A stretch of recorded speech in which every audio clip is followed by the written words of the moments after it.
Introdução. Bom, pessoal, hoje nós vamos dar início ao estudo dos ossos e suas relações, que é conhecido como sistema esquelético ou osteologia. Nós vamos dividir a osteologia em duas partes. A primeira parte, que é o assunto da aula de hoje, nós vamos estudar as generalidades dos ossos. E numa segunda parte, vamos estudar quais são e para que servem os acidentes anatômicos dos ossos. Os ossos fornecem ao corpo um arcabouço e, quando unidos em sua posição apropriada, formam o esqueleto. Agora, o que é o esqueleto? Esqueleto é a união dos ossos e cartilagens. Agora, o que é um osso? O que é uma cartilagem? Osso é um tecido vivo, uma forma rígida altamente especializada de tecido conectivo que forma a maior parte do esqueleto. Já a cartilagem é uma forma flexível, semirrígida de tecido conectivo que forma partes do esqueleto, onde é necessário maior flexibilidade, como, por exemplo, no local onde as cartilagens costais unem as costelas ao externo. A proporção de osso e cartilagem no esqueleto muda à medida que o corpo cresce. Então, quanto mais jovem é uma pessoa, mais cartilagem ela tem. Quando se percorre a escala zoológica, verificam-se interessantes modificações na posição do arcabouço de sustentação dos organismos. Assim, existem os chamados exoesqueleto e endoesqueleto. Entre os artrópodes, tais como besouro e camarões de água doce, há um exoesqueleto, e a esta porção externa mais rígida se prendem as partes moles. Pelo fato do exoesqueleto dos animais não ser uma estrutura viva, esses animais devem desprezar sua estrutura esquelética e formar uma nova, maior do que a anterior, se eles continuam crescendo. Já o esqueleto humano é um endoesqueleto, isto é, está colocado entre os tecidos moles do corpo. É uma estrutura viva, capaz de crescer, se adaptar e se reparar.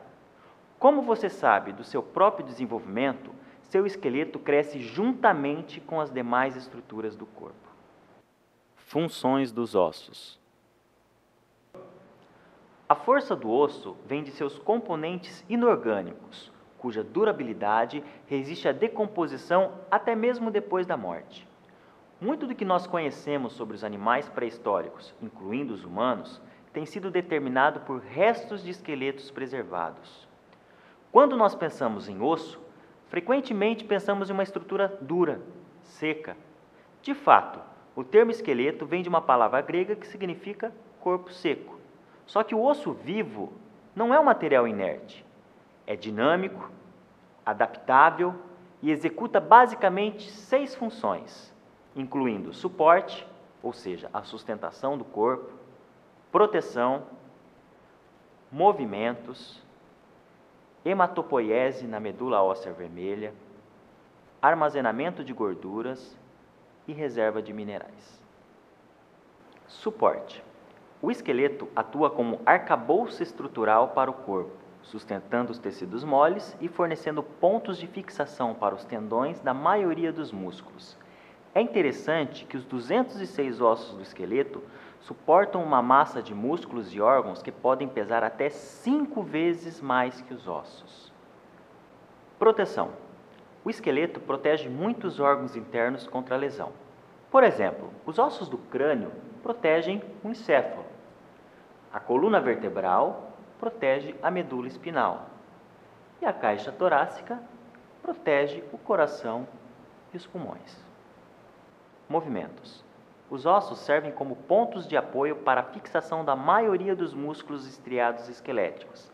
Nessa propriedade, os ossos atuam como alavancas, com as articulações funcionando como pivôs, e, quando os músculos se contraem, provocam o movimento do corpo. Hematopoese. O processo formador de células sanguíneas é denominado de hematopoese ou hematopoiese e ocorre no tecido chamado de medula óssea vermelha, que está localizada internamente em alguns ossos, como nos ossos do quadril, nas costelas, no externo, no crânio e nas extremidades, nas epífises do úmero e fêmur. A função da medula óssea vermelha é produzir eritrócitos, leucócitos e plaquetas. Em uma criança, o baço e o fígado produzem células sanguíneas vermelhas, mas quando os ossos amadurecem, a medula óssea vermelha assume essa formidável tarefa. Calcula-se que uma média de 2.500.000 células sanguíneas vermelhas são produzidas a cada segundo pela medula óssea vermelha, para substituir aquelas que são desprezadas e destruídas pelo fígado. Armazenamento de energia. A medula óssea amarela é composta principalmente de células adiposas, que armazenam triglicerídeos, e de algumas células sanguíneas. Os triglicerídeos, armazenados nas células adiposas da medula óssea amarela, são reservas de energia química potencial. Reserva de minerais. A matriz inorgânica do osso é composta principalmente de minerais cálcio e fósforo. Esses minerais, que ocupam aproximadamente 2/3 do peso do osso, dão ao osso dureza e força. Cerca de 95% do cálcio e 90% do fósforo do interior do corpo estão depositados nos ossos e nos dentes, que não é osso. Embora a concentração desses sais inorgânicos dentro do sangue seja mantida dentro dos limites estreitos, ambos são essenciais para outras funções do corpo. O cálcio é necessário para a contração muscular, para a coagulação do sangue e para o movimento de íons e nutrientes através da membrana celular. Já o fósforo é necessário para as atividades dos ácidos nucleicos, DNA e RNA, como também para a utilização do ATP. Se os minerais não estiverem presentes na dieta em quantidades adequadas, eles podem ser extraídos dos ossos até serem compensados pela própria alimentação. Além do cálcio e do fósforo, são armazenados no tecido ósseo quantidades menores de magnésio, sódio e flúor. Classificação dos ossos.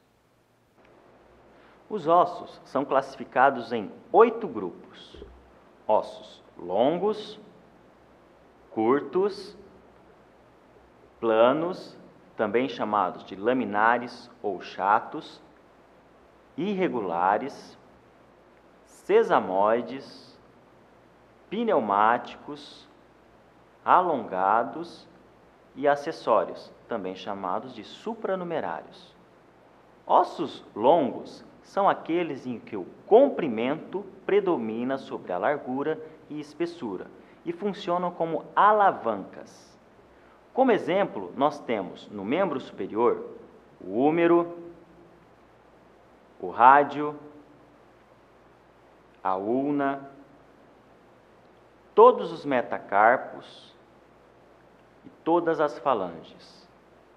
No membro inferior, o fêmur, a tíbia, a fíbula, todos os metatarsos e todas as falanges. Só que os ossos longos, eles apresentam uma característica especial. Todo osso longo, ele tem 3 partes distintas: um corpo e 2 extremidades, que em geral são articulares. O corpo é também chamado de diáfise e as extremidades de epífises, epífise proximal e epífise distal. Nesse fêmur didaticamente pintado, nós observamos as 3 partes, as 3 porções de um osso longo. Em roxo, nós temos a epífise proximal, aquela epífise que fica mais próxima do plano de implantação do membro, que no caso é o cíngulo pélvico. Em vermelho, a diáfise, o corpo do osso longo. E em azul, a epífise distal, aquela epífise que fica mais afastada do plano de implantação de um membro. Ossos curtos. São ossos cuboides em que as dimensões, comprimento, largura e espessura são equivalentes. Como exemplo, nós temos os ossos do carpo e os ossos do tarso. Os ossos curtos consistem em osso esponjoso e medula óssea envolvidos por uma fina camada de osso compacto. Esses ossos transferem força de movimento. Ossos planos, também chamados de laminares ou chatos, são os ossos em que o comprimento e a largura predominam sobre a espessura. São exemplos de ossos planos os ossos da calvária, frontal, parietal e occipital, além do externo, da escápula e do ilho isoladamente, porque se nós pegarmos o osso do quadril como um todo, é outra classificação. Os ossos planos são constituídos por duas camadas de osso compacto com uma camada intermediária de osso esponjoso e medula óssea. A camada esponjosa interposta nos ossos da calvária é chamada de díploe.